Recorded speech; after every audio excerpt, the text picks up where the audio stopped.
అనమాట. ఓకేనా?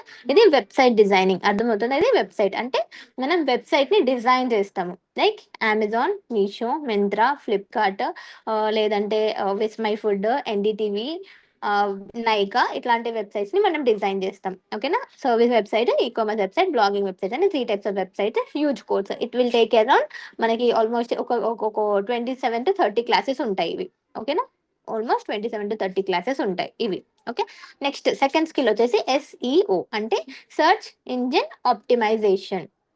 అంటే ఇప్పుడు మనము ఒక ప్లాట్ఫామ్ ఉందనుకోండి, ఒక వెబ్సైట్ ఉందనుకోండి, ఈ కామర్స్ వెబ్సైటే కానీ, సర్వీస్ వెబ్సైటే కానీ, బ్లాగింగ్ వెబ్సైట్ ఉందనుకోండి. ఆ వెబ్సైట్ టాప్ ర్యాంక్ చేయించడానికి అంటే గూగుల్ జనాలకి మనం సజెస్ట్ చేయాలి. ఇప్పుడు ఎగ్జాంపుల్ మనం గూగుల్కి వెళ్ళి స్కూల్స్ నియర్ మీ, బెస్ట్ స్కూల్స్ నియర్ మీ, బెస్ట్ డాన్స్ క్లాస్ నియర్ మీ అని కొట్టినప్పుడు మీకు అవి ఒక 10 to 15 సైట్స్ అనేది చూపిస్తుంది. అందులో ఫస్ట్ సైట్ ని మనం చూస్ చేసుకుంటాం. బికాస్ ఎందుకంటే ఫస్ట్ ప్లేస్ లో ఉంది, గూగుల్ మనకి ఫస్ట్ సజెస్ట్ చేస్తుంది కాబట్టి ఫస్ట్ ప్లేస్ లో చూపించామన్నమాట. సో మిగతా కింద వాళ్ళకు కూడా పైకి రావాలనే థాట్ ఉంటది కదా, మా దగ్గరికి కూడా కస్టమర్స్ రావాలని అనుకుంటారు కదా.